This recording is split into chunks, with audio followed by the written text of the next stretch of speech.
Welcome back to another episode of Entrepreneurs Making a Difference. I'm your host, Mike Wolf, and our mission is to connect entrepreneurs from all over the world so they can collaborate, do great stuff together, and compound the results that we all get when we work together, as opposed to trying to be solopreneurs, which is very difficult sometimes.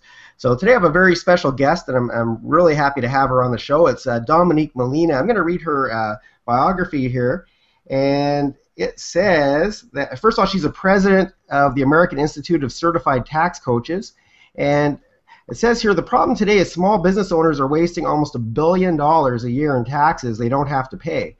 And it's generally because of one of two reasons. Either they are not working with someone certified in tax planning to plan ahead using loophole strategies and deductions, or they're just getting bad advice. So Dominique is a co-founder and president of the American Institute of Certified Tax Coaches and was named one of the 40 most influential accountants by CPA Practice Advisor magazine.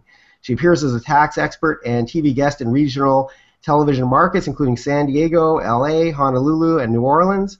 Her excellent media credentials, professionalism, and outgoing personality allow her to provide expert practical advice on tax planning for small businesses. Ms. Molina is also a best-selling author of 4 books for small business owners who want to keep more of what they earn. Her latest book, Why Didn't My CPA Tell Me That?, provides a step-by-step plan to dramatically reduce your tax bill. And she's a frequent lecturer and speaker. Ms. Molina is a discussion leader for the AICPA and other professional accounting associations. She's also successfully licensed tax professionals as certified tax coaches across the country, creating a national network of highly qualified professionals who provide proactive service for their clients. The premier group of professionals features less than 400 specialists in 48 states who have achieved this very specialized designation. I can't speak today. So welcome to the show, Dominique. How are you today? Thanks, Mike. Man, it sounds very impressive when you read it all out there like that. But well, it is impressive. It's interesting though, because what you don't hear in anybody's bio is about all the failures, right? Well, of course, but that's how you get your successes. You have to have your struggles first before you get, and that's just a part of being an entrepreneur. Is that a lot of people are afraid to take action because they want things to be perfect, and it'll never be perfect. Everything is always evolving, so you got to take that first step and get what you're doing out there, and you will have some failures. That's part of life, right?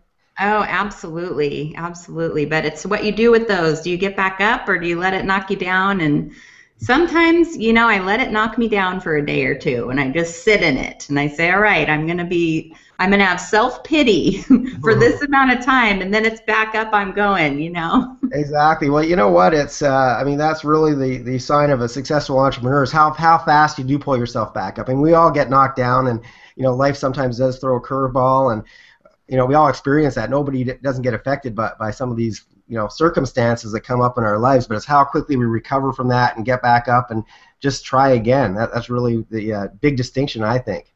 Oh, absolutely. I mean, isn't that that's so great about being an entrepreneur too, is that, it's your choice. You've got so much freedom in doing that, and nobody telling you that you should feel bad about this or that and do something with it. You can make that choice yourself. So it's absolutely, absolutely. So let me ask you this. You mentioned in your bio that people are leaving billions, with a B, you're leaving billions of dollars on the table. And, we all love the IRS, and we want to help them. But what would you recommend for somebody who might want to reduce that tax bill? Because that's what everybody wants to know. How do I keep my taxes as low as possible? Oh, yeah. It's interesting you say that. Does anybody really like the IRS? I mean, come on. Well, I'm Canadian, so they don't bug me too much. But, we have our own issues up in Canada, so. Oh, yeah, that's true. Well, and, of course, you've got to either be sitting in Canada right now doing this interview, Mike, or we got to talk about some proactive tax strategies to help you stay out of the U.S. tax. Yeah, I think there's really 3 main themes, and a big misconception that taxpayers have in general is that you either have to be rich or famous or a criminal to avoid paying tax. And so there's really this fear out there. And what I love to share with people is that you don't have to be rich or famous or a criminal to really legally reduce your tax bill. And so some of the most simple things you can do is to not wait. Don't wait, because if you want to keep every dollar that the law allows you to do, you just cannot afford to wait until April 15th.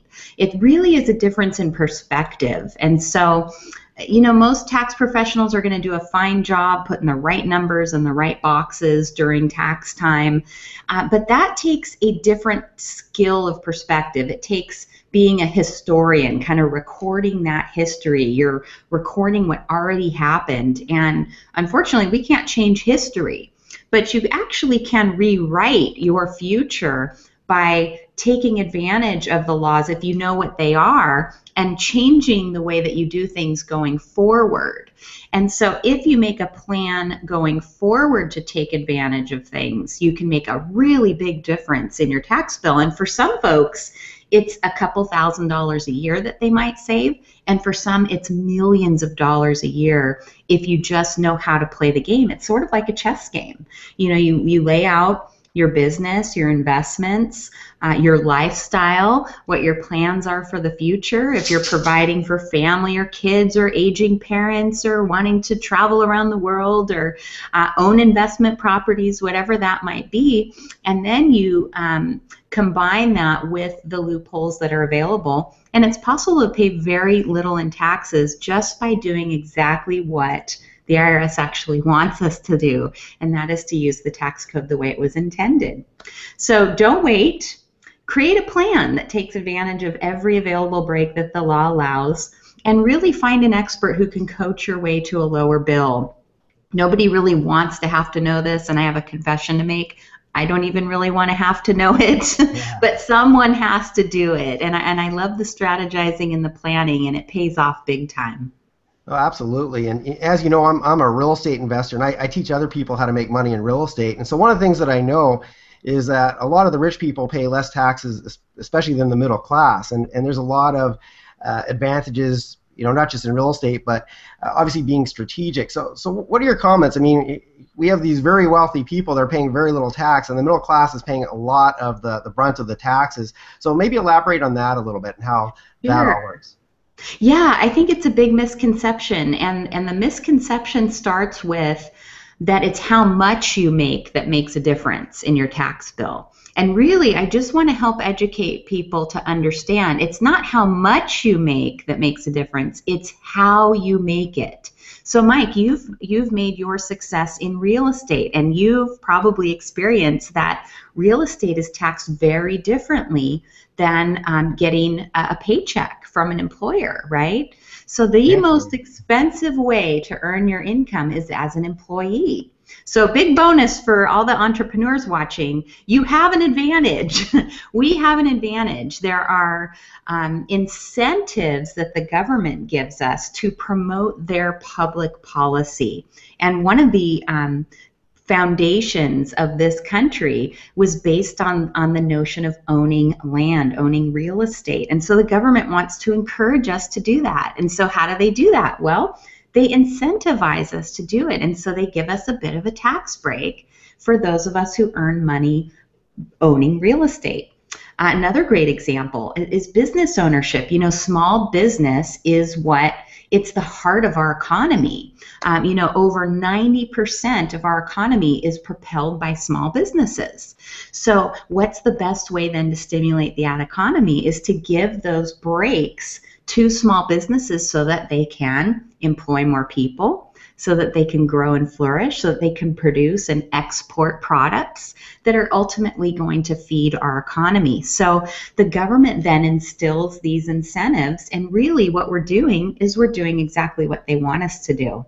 Another great example we see with the current administration, healthcare is really important to the current administration. Now, setting aside your political differences and what your views are on whether that's good or bad, the way that they're promoting that policy is through tax incentives. So they want to see healthcare grow and flourish in the economy, so they're giving incentives for people to take advantage of this new healthcare system. So we're seeing that come in the form of tax credits and tax deductions and subsidies, all coming by way of the tax return. So it's really a wonderful thing, and if you know how to play that game, and more importantly, you can earn your money in an advantaged way, which would be real estate investing and business ownership, you can pay very, very little in tax, whether you are a bazillionaire, is that a word? Yeah, A it is now. bazillionaire, It is. or whether you're part of the middle class that makes our economy great. Either way, there are incentives for you. You just need to know how to use them. Right, and the thing that's really cool is that if you strategize in advance and plan yourself accordingly, you can save money right off the get-go. So for instance, I know I'm going to speak real estate because that's what I know, but I know that when I do, let's say I flip a home and I create earned income, or if I hold a property and collect rent and I get passive income, it's taxed very differently. And there's different ways to structure things where you have holding companies and you have companies that actually do the management, and you can turn something that's passive into earned to reduce the taxes. Is that correct? Oh, yeah, and that's what's really fun because you hit it. It taxed very differently. So let's take, for example, earned income. You may be paying up to 40% in tax, and that's just for the federal tax. Let's say you live in an expensive state like California or New York or Hawaii. By the time you add in your state and local taxes, you could be over half of your income on earned income just in tax. Ouch. On the other hand, if you earn it through investment type earnings like real estate or other types of investments, you could be looking at just 15 or even 20%, which is a big difference. It adds up big time. Oh, absolutely. And when you're dealing with large numbers, that even 1% can make an absolute huge difference. So let me ask you, for people listening, we have a lot of entrepreneurs obviously listening. What are some of the things they could do right now to reduce their taxes? Well, the first thing you want to do is you want to look at your spending. So I recommend for entrepreneurs to, if you're not already doing it, which you really should, if you want to ultimately be in a passive business, you want to make sure that you're checking in regularly with your finances. So you should already have a good handle on where does your money go. So take a look at that. And I want you to focus on your biggest expenses. Where does the most money go? For young families, you might realize that it's on your children. If you've got private school tuition, for example, or kids' activities, saving for college, things like that, they might be your biggest expense. For a family that's older, that's transitioning, maybe kids are out of the house, it might be retirement savings, for example, or it might be travel. Travel might be your biggest expense. Whatever that expense is for you, you want to look at which type of dollars are you using to fund that expense. There's ultimately two types of dollars in this world, Mike. There's after-tax dollars, which most people earn, and they're not bad. You earn your money, you pay your tax, and you spend what's left over. But then there's something called pre-tax dollars, and that really changes that equation. You earn your money, you spend it, and then you pay tax on what's left over. So I want you to take a look at your biggest expense, and I want you to ask yourself the question, am I spending after-tax dollars on this expense, or am I spending pre-tax dollars, and how can I change that if it's not the way I want to? So let's take the example of growing young family. Kids have private school tuition, they've got braces, they've got sleepovers and camps and all sorts of expensive things. What about pulling them into the business and income shifting to their tax bracket, which is pretty darn low? Great way to now shift and spend pre-tax dollars on their expenses, things you wouldn't ordinarily get a deduction for. You shift the income to their bracket, which is lower than yours, ideally, and now you've just turned that equation on its head, and in turn your tax ends up being a lot less. Let's say it's travel. Let's say travel's your biggest expense. Looking for some way to connect that travel to your business. So Mike, you're a perfect example of this. You have shared with me that you travel. If there's a way to connect that for your work because you're connecting with other entrepreneurs and you're doing things to spread your main message around the world, perfect way to now turn that after-tax expense of travel and turn it into pre-tax dollars, and you'll see a big difference on your tax bill. Mm-hmm. Well, that brings up an important point because I do obviously travel a lot, and my business does pay for it using pre-tax dollars. So maybe elaborate on the advantages of having an LLC or different type of or C corp or having some other kind of structure other than taking income in your personal name. What are some of the advantages of that?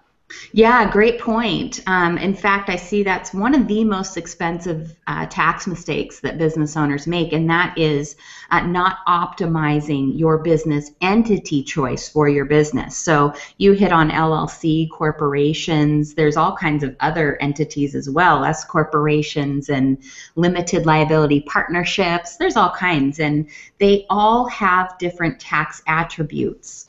And so a lot of the times when entrepreneurs form an entity, they're meeting with their attorney, and they're typically doing it for liability protection. We all want to protect our assets that we're working so hard to build.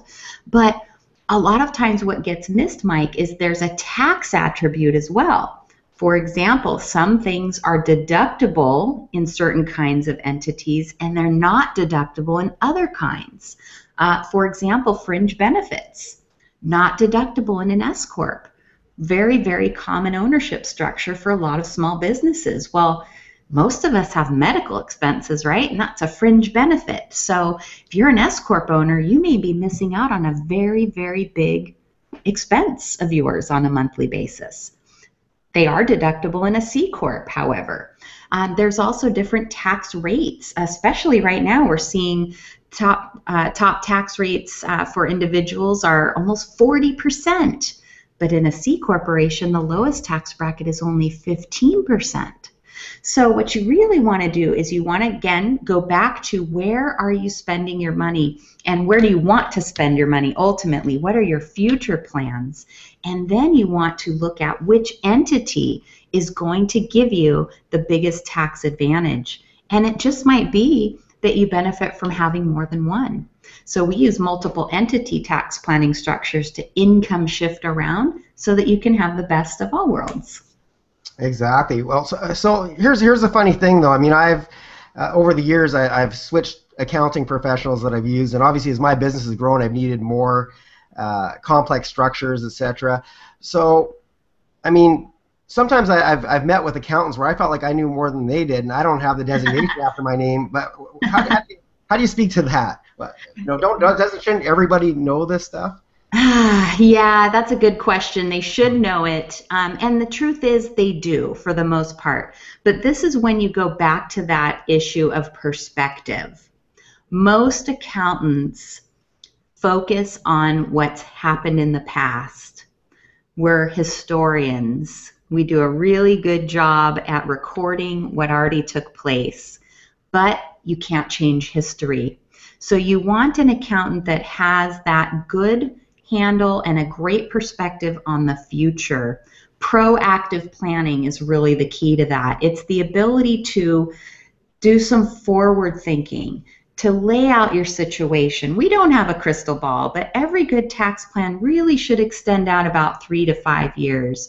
And you do want to revisit it. You don't want to know more than your accountant. I mean, that's why you're paying them, right?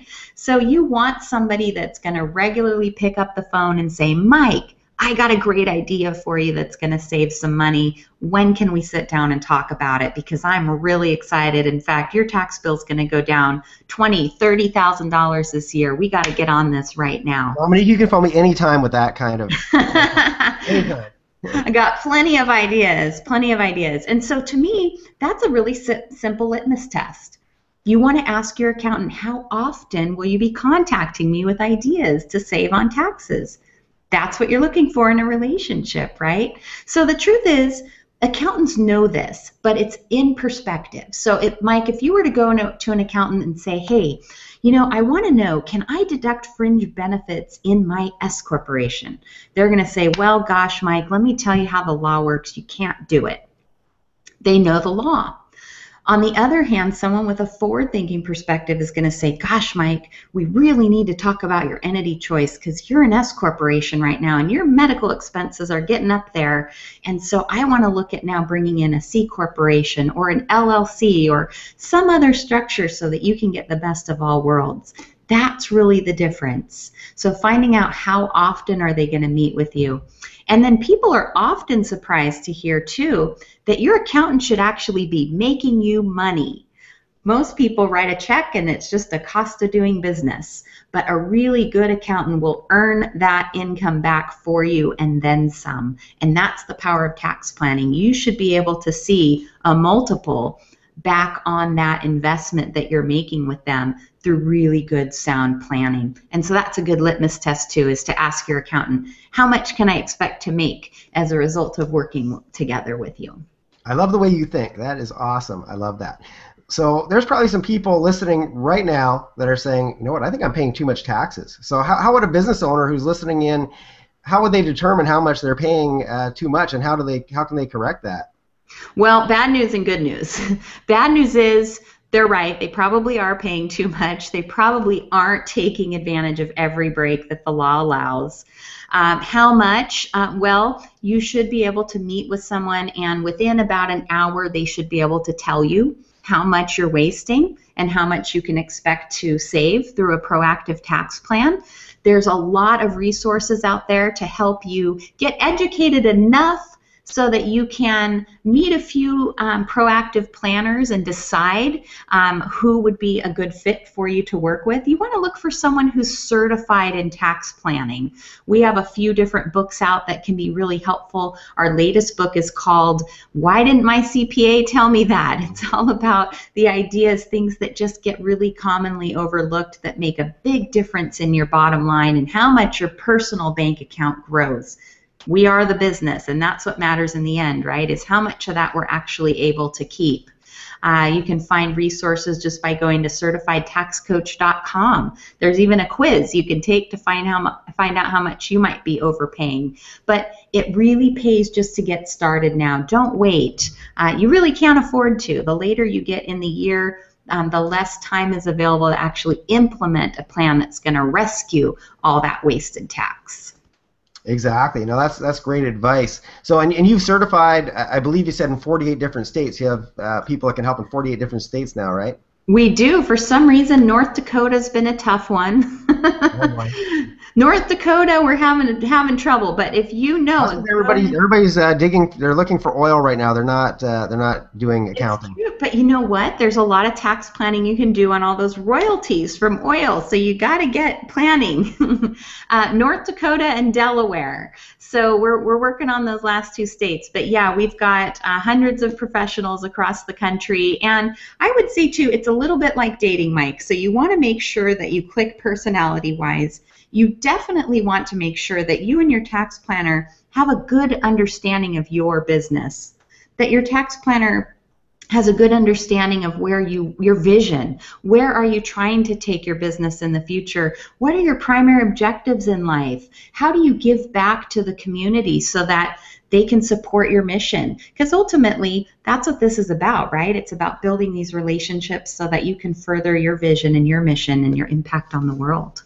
I think that's very important when you mention having similar personality types of being on the same page, because I mean sometimes you get accountants that are very conservative and they don't want to write off things, which are perfectly fine, and then you get other ones that are very aggressive, and then you worry, okay, am I going to get audited doing something like that? So you want to get that joint sell, right? You want to know that if you're going away, your accountant is going with you. With you, exactly. So true. So let me switch gears here for a minute. And let's talk about making a difference. What are some of the things that either you've done to give back, or some of the things that you want to do? How do you want to change this planet? Oh gosh, yeah, I'm so appreciative of your program too. I think it's a wonderful thing that you're doing, and just I was so attracted to it because of your mission, and you know, it's something that I don't take lightly. You know, I've built this community of proactive tax professionals across the country, and I'm a leader in the small business community, and I love that I have a platform to do well with. You know, we all care about making money, we all care about growing our wealth, but to be truly wealthy, we want to have the relationships to enjoy it. We want to make a difference in this planet, and we want to be able to use our position of influence for for good. So it's not a position that I take lightly. And so one of the things we've done as a company here at the AICTC is we've adopted a 1-1-1 model for giving back. And so what we do is we strive to harness the power of our company resources. So, for example, the intellectual wealth of our team. We've got hundreds of professionals across the country, and so we do a lot of volunteer work with the small business community, primarily through the SCORE Foundation. It's an organization made up of volunteer business counselors that will sit down with small business owners and help you map out a plan. We also donate 1% of our products, which happens to be our technology and our books. So we donate that to the community. And 1% of our time. So all of our staff here in our office, and also all of our hundreds of professionals across the country, we donate 1% of our time to give back every year. So a few of the things that we do is the volunteer work with small business owners, but we live in Southern California, so here we've adopted a beach, and so we hold 3 events a year to do beach cleanup, and we bring out our families and we bring out our team when they're visiting from out of the area, and we work together so that we can have a really nice environment, build camaraderie, and just have a good time getting out and enjoying nature. Helps to promote our creativity as well, I think, when we're out there working with our hands together. And so a lot of it is just living by example, Mike. It's adopting some of these models in our own business and then hoping to have a positive influence on others that we come into contact with, that they would adopt something similar that works in their own business, and realizing that it isn't just about the dollars and cents, but it's about what you do with those to really enjoy and make a difference in the world. Yeah, well, I have to agree with that, and that's why we call the show Entrepreneurs Making a Difference, because, you know, I've done very well with real estate, and it was great making the money, but really what made me happy when I really look back and what's made me happy over the years is giving back and helping other people, and the money's great. It gives you the freedom to do that, and so I don't want to say, oh, I'm opposed to making money and being an entrepreneur. I'm not by any stretch, but it's always helping others that really... At the end of the day, I'm not a really big fan of buying all these material things. I went through that phase when I was younger, and now it's much more fun to adopt a beach and invite your friends to that beach, or to give back whatever way lights you up. Yeah, exactly. It's about, I think what I've noticed just on my own path in life too is through the failures, it's realizing that, getting ahead and stepping on people along the way just because you're trying to get to where you want to go, because we're ambitious. Entrepreneurs, we share that. We tend to be very ambitious people, but it's very lonely. It's a very lonely and almost an emptiness. There's an emptiness that comes along with that. And so, a lot of times the question comes up too, do you build your wealth first and then choose to give back? And what I found is the neat thing about it, Mike, is that if you can just build, it's your life. You just build your life. And what's interesting is you sort of get this momentum.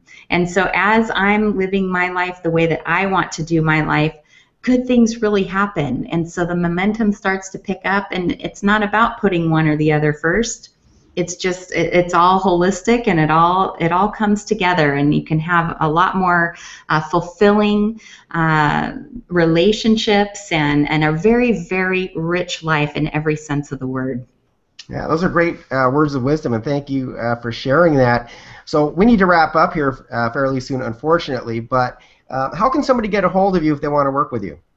Oh, easy. Just go to certifiedtaxcoach.com. And of course, I'm there on the website. I'm happy to help out any way that I can, but we also have a team of proactively trained advisors all across the country, and you can connect with each of them as well through that website. Well, that's great. So I just want to thank you for being here. First of all, I'll let you end off. Do you have one piece of wisdom that you want to share with the world and the universe and our listeners? What do you want to, if you could say one thing, what would that be? Yeah, I would say don't wait to start living your life. Don't postpone your happiness. You can do it now, and you can just make small changes every single day. Seems like we have a long time. We kind of take that time for granted, but get started now. There's no reason to delay that. Well, thanks so much, Dominique. I want to thank you for joining us, and it's been really fun talking to you, and I hope our listeners gained a lot of knowledge from what you have to say. Thanks, Mike. It was a pleasure. Thanks for having me. We'll have you back again. I'd love to. That sounds great. So thank you, Dominique, and thank you, the viewers, for tuning in today and watching Entrepreneurs Making a Difference. I look forward to seeing you in the next episode, and once again, thanks so much for tuning in.